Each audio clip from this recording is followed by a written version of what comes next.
My self Insha and I am visa consultant at Albateen group. आज इस video में मैं आपसे स्टडी इन स्वीडन के बारे में कंप्लीट इन्फॉर्मेशन शेयर करूंगी। जो स्टूडेंट जो है एमएस या बीएस की डिग्री के बाद अपना प्रोग्राम बना रहे हैं कि हमें अपना एडमिशन सिक्योर करना है, तो वो बात ये जान लें कि उनके लिए जो है वो आइल्स जो है वो इतना नेसेसरी नहीं है। सेकंड, हम सेशंस की बात कर लेते हैं। जो है स्वीडन में साल में 2 सेशन होते हैं, एक फरवरी का सेशन होता है और दूसरा जो है वो सितंबर का सेशन होता है। जो स्टूडेंट्स जो है वो फरवरी के सेशन में अपना एडमिशन सिक्योर करवाना चाहते हैं तो 15 जुलाई तक वो अपनी एप्लीकेशन जो है फॉर्म जो है ऑनलाइन फिल कर लेंगे और 25 जुलाई तक वो जो है अपनी जो एप्लीकेशन की फीस सबमिट करवाएंगे। और बहुत सारे स्टूडेंट्स जो है इनका ही क्वेश्चन होता है कि वो अपनी जो है फीस कैसे सबमिट करवाएं, आगे बैंक के जरिए, क्रेडिट कार्ड के जरिए। तो जो स्टूडेंट्स जो है वो अपनी क्रेडिट कार्ड के थ्रू जो है वो अपनी फीस सबमिट करवा सकते हैं। सेकंड जो सेशन होता है वो सितंबर का सेशन होता है। सितंबर के सेशन के लिए आपने क्या करना है, 15 जनवरी तक आपने अपनी ऑनलाइन जो है एप्लीकेशन फॉर्म जो है वो फिल कर लेने हैं। उस नेक्स्ट टू 31 जनवरी तक आपने जो है अपनी फीस पे करनी है आगे क्रेडिट कार्ड के थ्रू। ये जो 2 सेशन है, ये जो डिग्री प्रोग्राम के जो स्टूडेंट डिग्री प्रोग्राम में जाना चाहते हैं, इंजीनियरिंग में जाना चाहते हैं, मैनेजमेंट में जाना चाहते हैं, इंफॉर्मेशन टेक्नोलॉजी में जो ऐसे प्रोग्राम है उनमें जाना चाहते हैं, तो इनके लिए 2 सेशन मस्ट हैं। और जो डिप्लोमा होल्डर स्टूडेंट्स हैं वो साल में किसी भी टाइम जो है वो अपना एडमिशन सिक्योर करवा सकते हैं। नेक्स्ट हम एलिजिबिलिटी क्राइटेरिया के बारे में बात करेंगे। रेजिडेंस परमानेंट का जो एलिजिबिलिटी क्राइटेरिया, उसके लिए आपको कौन कौन से की पॉइंट्स जो है वो आपके माइंड में मस्ट होने चाहिए। फर्स्ट ऑफ ऑल तो आपके पास पासपोर्ट जो है वो 6 मंथ वैलिड होना चाहिए, आपके पास तमाम सपोर्टिंग डॉक्यूमेंट्स होने चाहिए। नेक्स्ट आपके पास हेल्थ इंश्योरेंस होने चाहिए, आपके पास लेटर होना चाहिए, इन्विटेशन लेटर यूनिवर्सिटी की तरफ से जो है वो आपको रिसीव होना चाहिए। उसके बाद आपकी हेल्थ इंश्योरेंस होनी, बैंक स्टेटमेंट आपके पास मस्ट होनी चाहिए, 3 to 4 लाख तक आपकी बैंक स्टेटमेंट होनी चाहिए।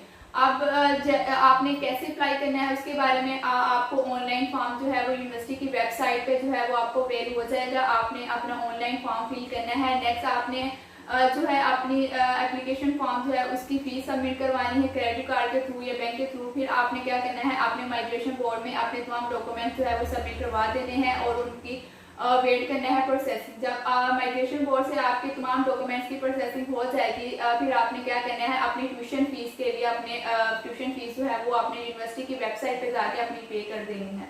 फिर आपने जो है एम्बेसी का वेट करना है, एम्बेसी के डिसीजन का वेट करना है। जब एम्बेसी से आपका डिसीजन आ जाएगा तो फिर आपने जो है वो ट्रैवल के लिए प्लान करना है। याद रखिए जो आपने ये जो तमाम डॉक्यूमेंट्स एम्बेसी को सबमिट करवाने हैं माइग्रेशन बोर्ड या दूसरे जो है वो तमाम आपके फेक नहीं होने चाहिए। आपकी बैंक स्टेटमेंट ट्रू होनी चाहिए, वो भी फेक नहीं होनी चाहिए। और आपके जो तमाम डॉक्यूमेंट्स और सपोर्टिंग डॉक्यूमेंट्स जो है डिप्लोमा जितनी भी डिग्री प्रोग्राम आपके पास डॉक्यूमेंट्स है वो आपके ओरिजिनल होने चाहिए। क्योंकि अगर आप फेक डॉक्यूमेंट सबमिट करवाएंगे तो एम्बेसी के पास इतनी एक्सेस होती है कि वो आपकी वो तमाम जो है वो फेक जो है वो उसको डिस्कार्ड कर देंगे और हो सकता है कि आप यूनिवर्सिटी के पोर्टल से आपको ब्लॉक कर दिया जाए। नेक्स्ट हम वीज़े के बारे में बात करेंगे। वीज़ा जो है आपका ये जो एम्बेसी के डिसीजन के बाद आपने फ़ौरन जो है वो वीज़े के लिए आपने अप्लाई करना है। अपने वीज़े के तमाम डॉक्यूमेंट्स सपोर्टिंग डॉक्यूमेंट्स जो है वो आपने रेडी कर लेने हैं। जो आपका पासपोर्ट है वो आपका जो है वो रेजिडेंस परमिट के वो इक्वल होना चाहिए। अगर आपका पासपोर्ट की जो वैलिडिटी है वो रेजिडेंट परमिट से कम है तो आपने क्या करना है, फर्स्ट ऑफ ऑल अपना न्यू पासपोर्ट क्रिएट करें जो कि रेजिडेंट परमिट के इक्वल हो। मीन्स टू से दैट अगर आप 2 इयर्स की डिग्री प्रोग्राम के लिए आप डिजायर कर रहे हैं एडमिशन, तो आपके पासपोर्ट की जो वैलिडिटी है वो भी 2 साल की होनी चाहिए। नेक्स्ट आपने वीज़े के लिए अप्लाई करना है। वीज़े के लिए अप्लाई करना है, आपने कोई भी अपने जो सपोर्टिंग डॉक्यूमेंट्स है वो फेक सबमिट नहीं करवाने, आपने सारे ट्रू सबमिट करवाने हैं। अदरवाइज आपका जो एडमिशन है वो कैंसिल आउट हो सकता है। इसके अलावा आपको स्वीडन की यूनिवर्सिटीज़ के बारे में आपको मोर इन्फॉर्मेशन चाहिए या गाइडलाइन चाहिए तो आप हमसे कांटेक्ट कर सकते हैं। हम आपको गाइड करेंगे, आपको एडमिशन सिक्योर करने के बारे में आपकी तमाम जो है वो हम आपको दी बेस्ट सर्विस प्रोवाइड करेंगे। नेक्स्ट वीडियो में हमारे जो आपका कोई भी क्वेश्चन या क्वेरी हो आप हमसे कांटेक्ट कर सकते हैं हमारे मेंशन नंबर पे। Stay tuned with us for more related information और वीडियोस। अल्लाह हाफिज़।